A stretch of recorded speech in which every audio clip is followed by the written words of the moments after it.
estamos en la presencia de la doctora Heidi Mack, quien es personal adscrito al Hospital Central de Valencia, la ciudad hospitalaria Dr. Enrique Tejeda. De igual manera, ejerce función en el área de posgrado de infectología por la Universidad de Carabobo, nuestra casa que vence la zona. Doctora, agradecida que se encuentre con nosotros el doctor Iker Núñez, mi persona, la licenciada Mariela Acevedo, en Examen Examen, un programa que sale a través de Ecovisión, el canal que nos sigue. Bienvenido. Muchísimas gracias por haberme invitado, un placer por estar con ustedes y con toda la audiencia. La doctora Heidi Mago hoy nos ha complacido con este pequeño interrogatorio, estas preguntitas que le vamos a hacer relacionados sobre el tema del uso de antibióticos, doctora, porque hemos estado preguntándole a la comunidad, leyendo en las redes sociales, cómo muchas veces tenemos un uso indiscriminado de antibióticos. Yo le preguntaría, sería mi primera pregunta, y seguro que es la duda que tiene Mari también por acá. ¿Usted considera, doctora, que estamos usando nosotros los médicos los antibióticos correctamente y los pacientes a la hora de tomarlos? ¿Qué usted cree de ese problema? Bueno, definitivamente el uso de los antibióticos se ha hecho demasiado popular y eso ha favorecido que en muchas instancias las bacterias se hagan resistentes a los antibióticos y posteriormente toca enfrentar pacientes con infecciones por gérmenes altamente resistentes de muy difícil tratamiento. Y eso es consecuencia de que por una parte los pacientes se automedican. A pesar de que existe una reglamentación nacional que impide la prescripción de antibióticos sin receta, en muchos establecimientos venden los antibióticos sin receta médica. Y por otra parte, lamentablemente muchos de nuestros colegas sienten que si no indican antibióticos no se sienten del todo tranquilos. A pesar de que muchas veces la infección no amerita tratamiento con antibióticos porque se trata de una infección viral que, como ya sabemos, no requiere de que se prescriban antibióticos. Doctora, yo he tenido como experiencia, por ejemplo, que vienen a pacientes y me dicen: ay, doctor, empecé con un dolorcito de garganta y estoy tomando ampicillin porque una amiga, una prima lo está tomando, o un vecino. Sí. ¿Qué usted cree de eso? Sí, eso es lo más común. Es lo más común, ¿verdad? Antes era inyéctate un Incocin que con eso se te quita. O un Benzetacil. O un Benzetacil que con eso se te quita. Lamentablemente eso sigue ocurriendo y las mamás recetan a las amigas y recetan a los niños de las amigas y dicen que de médicos, poetas y locos todos tenemos un poco, y definitivamente en el tema de los antibióticos eso pareciera ser muy común. Mi recomendación definitivamente es: cuando usted considere que tiene un proceso infeccioso, consulte al médico. Y a los médicos, si solamente prescriban antibióticos si están seguros y tienen la evidencia de que existe una enfermedad infecciosa que va a mejorar con el uso de antibióticos. Porque lo que estamos viviendo, sobre todo en los centros hospitalarios, es una epidemia que es peor que la pandemia que estamos viviendo en este momento y que nos tiene con el tapabocas puesto, que es la epidemia de gérmenes resistentes a los antibióticos. Es muy difícil tratar. Doctora, y eso se demuestra muchas veces cuando, por ejemplo, cuando hacemos un cultivo a un paciente, que hacemos el informe del antibiograma, todo está para la izquierda donde dice que todo está resistente. Así es. Entonces a veces nos quejamos y bueno, ¿con qué vamos a curarnos si tenemos una lista grande de resistentes y apenitas de sensible es una cosita chiquitica así? O a veces ninguno, doctora. O a veces ninguno, o a veces nos ha pasado, sobre todo en pacientes que han pasado por centros hospitalarios y que han recibido diferentes esquemas de antimicrobianos, algunos indicados con base a un cultivo, otros indicados con base a conocimientos empíricos o estadísticas, y que cuando nos llaman a nosotros como infectólogos prácticamente nos quedan muy pocas alternativas para el tratamiento, en su mayoría medicamentos más tóxicos o más costosos o de más difícil obtención a nivel del mercado nacional. Económicamente mucho más difíciles de adquirir. Exactamente. Y eso no ha sido por falta del trabajo de la Sociedad Venezolana de Infectología, porque siempre ha estado muy activa, no solamente en las redes sociales, que eso es muy nuevo ahora, sino también a lo largo de toda la historia en los hospitales, en los comités de infecciones, en la radio, ¿cierto? Imagínate, ¿qué Sí, te parece? absolutamente. Que tú que has leído tanto y me habías comentado en estos días sobre los doctores Indara. Sí, hay una inquietud porque se ve reflejado en la comunidad que ahora todo es online, pero esa parte mística que le enseñaron a la universidad, a los médicos, sobre todo semiología, que tienes que auscultar al paciente, preguntarle, porque a veces el paciente llega y se sienta en una silla y no es tanto por mencionar una enfermedad, no sé, sífilis, sino la carga emocional que ese paciente tiene, y aparte que la amiga de la amiga y el vecino que es médico le dijo que la otra, contraproducente toda esa cantidad de antibióticos, esa información se está manejando de la manera Absolutamente. correcta. Yo pienso que la telemedicina tiene sus limitaciones. Ok. Exacto. Y usted dijo pues varias de ellas. Lo primero es que se pierde el contacto directo con el paciente y se pierde la posibilidad del examen físico, que un buen interrogatorio y un buen examen físico son el 80% de un apropiado proceder en Y el en manejo de un este paciente. instante, Eventualmente la telemedicina puede tener utilidad en el seguimiento de un paciente.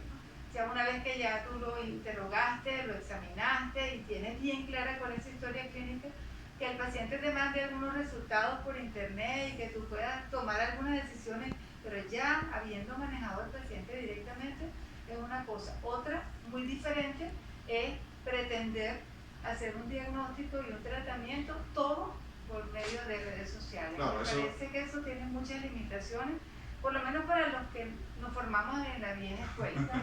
No sé si los de la nueva escuela se les haga más fácil, pero no, definitivamente pero ya, el contacto persona a persona, el ver los ojos al paciente, el hablar con él, no se puede hacer independientemente de lo que digan a través de la pantalla. Usted se imagina, usted que es infectóloga, porque ya me pasó a mí, que un paciente le diga que tenga secreción uretral, no se le mande las fotos y los videos. ajá, No, de nos esa ha uretra pasado, con nos esa. ha pasado, secreciones uretrales, úlceras genitales, o te mandan una fotografía de una lesión de piel, doctora, mire lo que tengo, y Ajá. entonces te la magnifican y tú te imaginas que se trata de una lesión que tiene 10 centímetros de diámetro y cuando ves al paciente tiene una ronchita de 5 milímetros y estaba haciendo una gran alarma. Y como dijo la licenciada Mariela hace ratico, que dijo algo muy importante, es que hay que tocar al paciente, usted lo reafirmó. O sea, es importante que nosotros nos acerquemos al doctor, que el doctor nos examine, nos oculte, nos vea, que el doctor nos toque y nos palpe. Luego, como dice la doctora, si uno de verdad necesita unas interconsultas, está bien, por el tema de la pandemia podemos mandarle unas fotos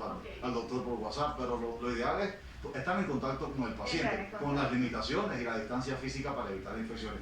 Y de hecho, doctor, ahorita que hablábamos de la resistencia a los antibióticos y del uso indiscriminado de antibióticos, para volver un momentico a ese tema, usted no ha visto como hay tantos pacientes hoy que tienen enfermedades de transmisión sexual, digamos, por ejemplo, como gonorrea, cómo se automedican. ¿Qué usted me pueda decir? ¿Le ha pasado eso? Sí, absolutamente. Y lamentablemente estamos claros de que existen cepas resistentes de Neisseria gonorrea, e incluso ya resistentes no solamente a la penicilina, sino al ceftriaxona, que es la droga que se está utilizando de primera línea.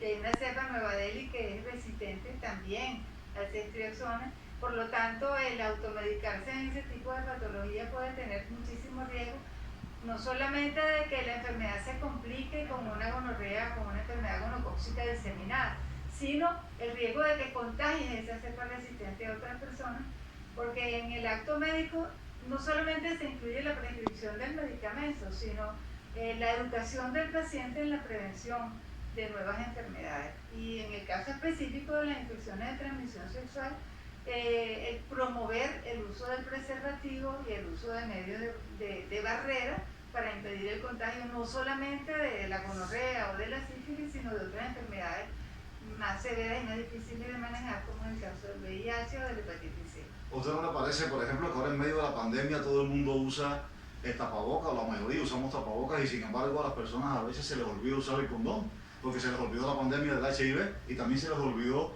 que existe la gonorrea, que existe la sífilis, que existe el linfogranuloma, que son otras enfermedades? Sí, eso es verdad.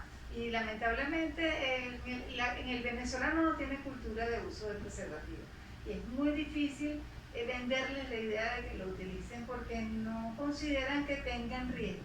De alguna manera el pensamiento mágico les hace creer que eso a ellos no les va a pasar, puede que le pase a otros, hasta que llegan aquí a la consulta con una prueba positiva de VIH y bueno, a ti también te pasó.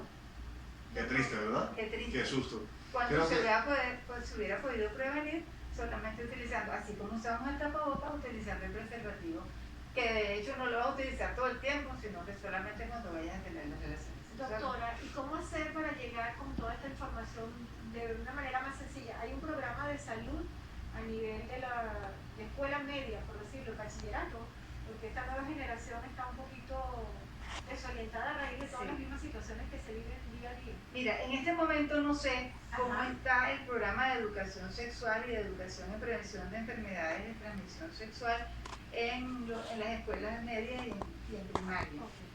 Y ahorita me imagino que será muchísimo más difícil cuando toda la educación es online. Pero yo pienso que eso es algo que se tiene que aprender desde el hogar. Eso no lo enseña el maestro, eso no lo enseña el profesor. Los padres tenemos que hablar de manera explícita a nuestros hijos, sobre todo a nuestros hijos adolescentes, todo lo relacionado con los riesgos de la vida sexual. Esa es la primera escuela. Y esa es la primera Y que escuela. no puede fallar. Esa es la primera escuela y no puede Si fallar. esa escuela falla, si enseñamos a los muchachos, como dicen, que de mosquito para arriba tú vas cacería y que no importa que tengas relaciones con varias personas y que llevas una vida promiscua, difícilmente. Si el niño no tiene el consejo y el ejemplo en su casa, el maestro va a poder cambiar la manera de pensar. Eso es cierto. Qué conversación tan interesante, ¿verdad? Tan importante y tan amena con la doctora Heidi Mago. ¿Qué consejo le daría usted a todos los televidentes, a la población en general, a sus pacientes, antes de tomar un antibiótico sin prescripción médica, doctora? En principio, no tomen antibióticos si no tienen la prescripción de un profesional y preferiblemente, me perdonan que me haga de alguna manera promoción, preferiblemente de un infectólogo. En alguna oportunidad yo vi una conferencia de un premio Nobel en un congreso en oncología y él decía que a nadie se le ocurriría tomar un medicamento para el cáncer sin prescripción de un oncólogo. Sin embargo, hasta la cocinera prescribía antibióticos. Y los antibióticos deben ser prescritos por expertos y sobre la base de una estadística bien soportada o de un cultivo que demuestre que ese antibiótico realmente va a ser eficaz. Y en la dosis apropiada, por el tiempo apropiado, para garantizar que sea lo suficientemente eficaz como para erradicar la infección. Recordemos que también los antibióticos modifican la flora intestinal y modifican toda nuestra microflora, y eso también favorece no solamente la resistencia bacteriana, sino alteraciones orgánicas que pueden generar complicaciones. ¿Estamos a tiempo todavía de evitar esta pandemia de resistencia bacteriana, doctora? Yo creo que ya hemos perdido muchísimo tiempo. La epidemia de resistencia bacteriana ya se está decretando desde el año 1990 y lamentablemente la industria farmacéutica ha dejado de invertir en nuevos antibióticos porque no ha terminado de salir el antibiótico del mercado cuando ya aparecen cepas resistentes a ese antibiótico. Y si no frenamos el uso de antibióticos, vamos a perder una herramienta que fue mágica durante mucho tiempo para evitar infecciones muy graves. Bueno, fíjese que eso es así, Mari, que se empezó, por ejemplo, de los primeros antibióticos fue la penicilina, y hoy la penicilina es resistente. ¿A qué porcentaje aproximadamente, doctora? Para que Bueno, dependiendo del germen, ya prácticamente todos los estafilococos son resistentes a la penicilina. Y también a las penicilinas que se utilizan para el estafilococo. Nosotros hicimos un trabajo en la terapia intensiva del Hospital Central ya hace casi una década, en la que prácticamente todos los estafilococos que se aislaban de la terapia intensiva eran resistentes no solo a penicilina, sino también a meticilina. Eso nos lleva a tener que utilizar antibióticos más costosos y más tóxicos como la vancomicina, como el linezolid, que son sumamente costosos, porque pues perdemos herramientas importantes al utilizar de manera alegre los antibióticos para infecciones que realmente no lo ameritan. Doctora, agradecidos porque realmente fue una explicación muy técnica, científica, para que la productividad que nos escucha a través de exámenes de salud aclare dudas y sepa que no puede tomar antibióticos como tomar agua, que tiene su riesgo. Le vamos a indicar a la conectividad, a nuestra audiencia, que usted tiene consulta privada en el Policlínico Centro Valencia, La Viña, como lo conocemos usualmente, en el consultorio 321. Ante una duda que tenga que ver con infección, la doctora Heidi Mago estamos seguros que va a servir de mucho en su situación particular. aparecerá en cintillo su Instagram, su correo, para que cualquier duda que tengan la puedan contactar ahí. Bueno, con mucho gusto. Bueno, entonces volvemos al estudio. Gracias, doctora, por estar con nosotros acá. Y Gracias a ustedes. estoy seguro de que vamos a hablar muy pronto sobre el tema de transmisión sexual acá en Examen y Salud. Con Volvemos al toda estudio. seguridad. Gracias. Hasta luego.